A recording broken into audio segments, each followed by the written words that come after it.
Hello, welcome to the second video for the ANSYS CFX pre-setup for simulating the pulsatile flow through mechanical heart valve. This is the environment for the workbench, and this is for CFX. As you can see, it starts from geometry, then mesh generation, numerical setups, solver, and post-processing. This is the ANSYS CFX pre environment. You have to start with the analysis type. As you can see, we have analysis type here. Options are steady state transient and steady transient plate row. We choose transient. We specify the total time, which is 288 milliseconds. This is the systolic time. As you can see over here, for the whole systolic time, it starts to flow from 0, goes to the maximum, and goes to 0 again. This is just for one systolic time simulation. For the time step setup, the best numerical time step setup is adaptive time stepping. This time stepping is giving the solver this option to adjust the time step in order to have the best accuracy, and it is the most suitable for transient turbulent flow. As you can see, you have to specify the first update time, which is 0. Time step type update frequency, it means that how many time step the solver is going to update itself. If you choose, for example, 5, the time step remains the same for the whole period of 5 time step, and after that it's going to change. The initial time step, I have chosen 1 millisecond. If I choose 1 millisecond here and put 5 over here, it means that from the beginning until 5 time step,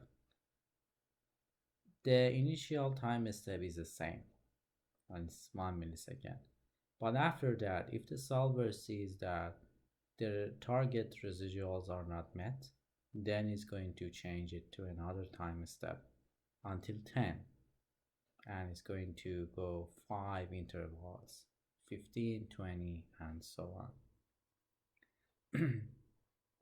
For the adaptive time step option, you have different options: number of coefficient loops, root mean residual current number, and maximum current number. I have chosen number of coefficient loops. For the detailed information about other options, you can go to ANSYS technical notes. For this one, you have to first specify maximum time step and minimum time step. The maximum is 5 milliseconds and minimum is 1 minus 10, which is a very low number. Maximum target loops and minimum target loops, I put 5 and 3.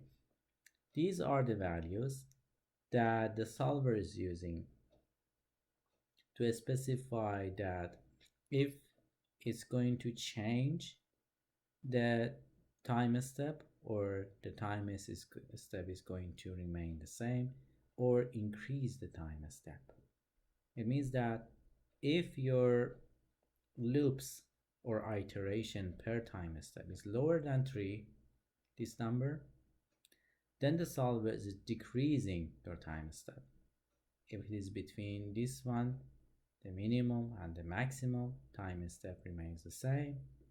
If it is higher than this number, which is 5, you can change it, then it's going to reduce the time step until it means the minimum residual that you are going to set up later on solver control. Time step decrease factor 0.8 and time step increase factor is 1.06, which is, you can see, an initial time step is 0. Then you have to specify your boundary conditions. Here you put a name for your boundary condition, for example inlet, outlet, valve, leaflets. After that you have to specify the type of boundary condition. You have to specify the exact location of the boundary condition here, and on the detail you have to specify if it is, first of all, subsonic or supersonic, but of course it is incompressible flow, you don't have supersonic option. Then for the momentum and mass coefficients, and you can specify between these options, but as I explained for you, I have chosen pressure inlet, mass flow outlet to have the better accuracy for this pulsatile flow simulation. 100 millimeter of mercury, it's better to choose 0 gradient for the flow direction and 0 gradient for the turbulent flow. These options are going to give you better accuracy and give you the fully developed profile of a velocity at the inlet section of the valve and close to the inlet. Then you go to outlets. You specify the outlet over here. Specify that this is the outlet, and for the details, I specify the Cartesian velocity component. Again, you have these options. Cartesian component, 0 for the U, 0 for the V, and this is the velocity at the normal direction of your outlet. But as you can see, this is not a number, this is a function. Then you have to go on this section, expressions, and define your function. As you can see, it is a cosine function, and I can plot it for you. 255, let's see. As you can see, this is your velocity at the outlet according to your time.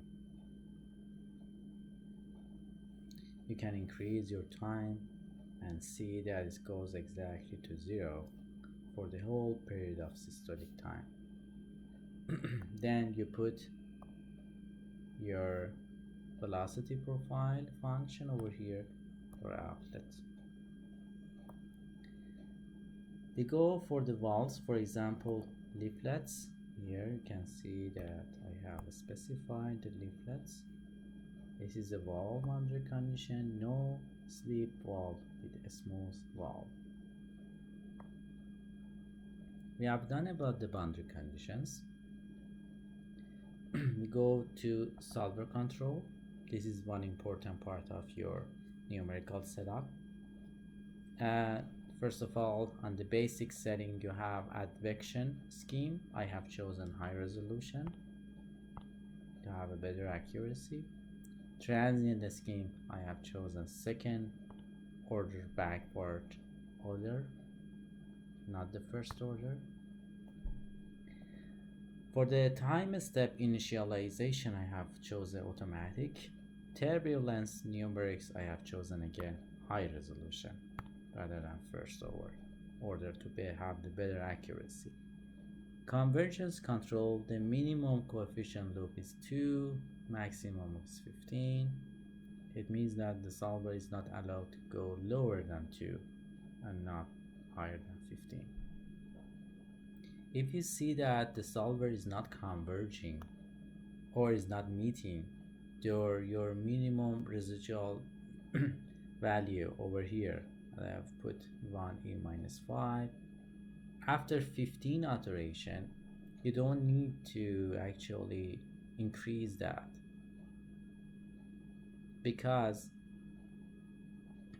we have put here adaptive time step, and it's going to automatically reduce your time step in order to meet all of these requirements.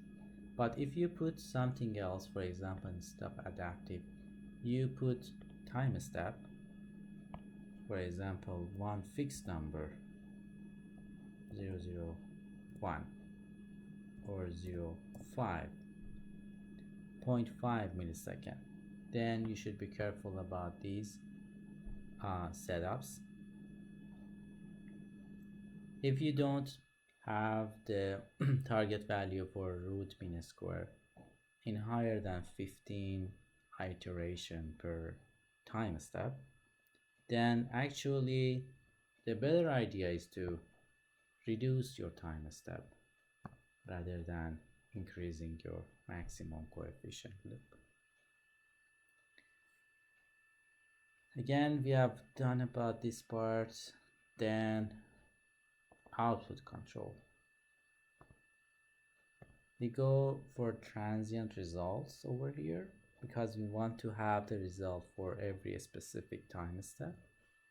It's good, you know, this setup is going to specify how often your solver is going to write some result about your domain into a specific file.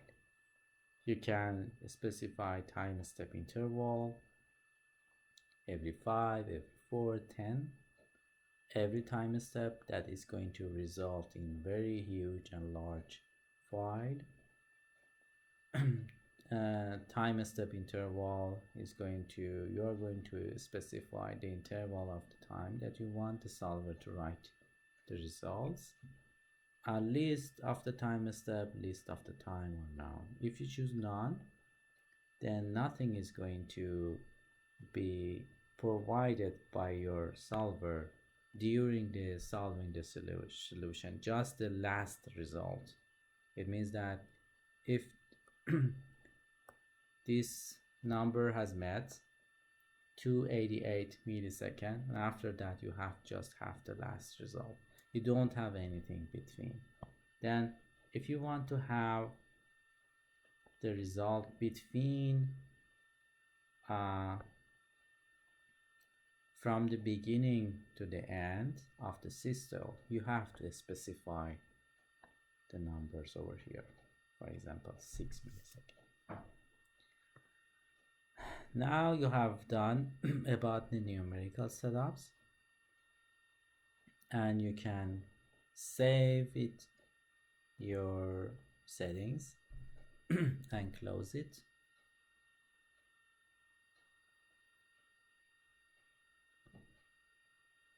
Then on the workbench you can go for the solver, and after that solver has done its job, you can go to the result and post-processing. That here I'm going to show you some results like this. As you can see, these are shear stress on the normal to leaflet view and between the leaflet and the central, and this is the wall shear stress.